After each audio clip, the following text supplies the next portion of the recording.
The Geissele Automatic's Airborne Charging Handle.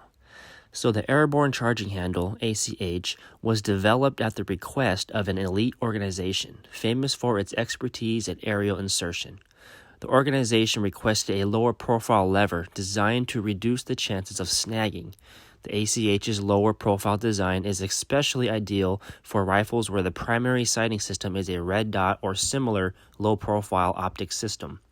The Ambidextrous ACH is 3D machined from a solid block of aircraft-grade 7075 T6 aluminum. Shortened levers are dual contoured with gently concave radius cuts in the vertical and horizontal planes. The handling surfaces of the levers are checkered for confident operation while wearing gloves. A taller fence at the rear of the ACH aids in redirecting gas blowback when shooting with short-barreled and suppressed weapon systems. Boy, was that a mouthful. Glad I got that out. All I did was read the back of the package. So I'm going to compare my BCM charging handle with the Geissele charging handle. Now the BCM charging handle has a little bit thinner lever and not so aggressive pattern texture, while as the Geissele has a thicker lever with more aggressive checkered pattern texture. Also, the lip here is a little bit shorter than the Geissele lip. We'll call it the fence. So here's the fence on the BCM. It still goes up some, but it is a little bit shorter. But what concerned me the most is this gap. The way this one was designed, the lever manipulates and creates this gap. You see that? A gap right in the fence. And that's potential for gas to seep through into your face. Okay? Whereas the Geissele, the fence is taller and there's no gap. It's just one solid piece all the way across. And I feel like the theory is that will mitigate gas blowback into your face when running suppressed or short-barreled rifle.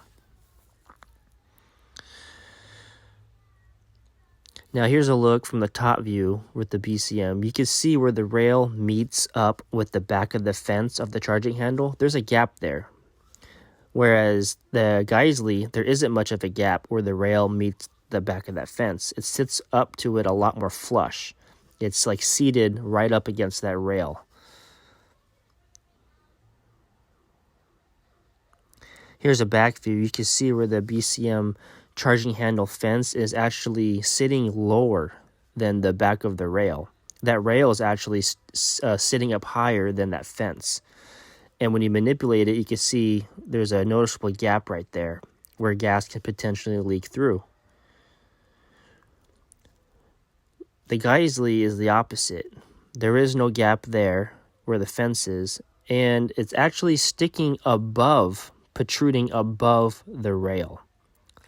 That rail is actually sitting lower than the fence of the Geissele, which I like a lot. So in theory, the Geissele Airborne charging handle should mitigate a lot of that gas blowback and making this a much more enjoyable experience when shooting suppressed.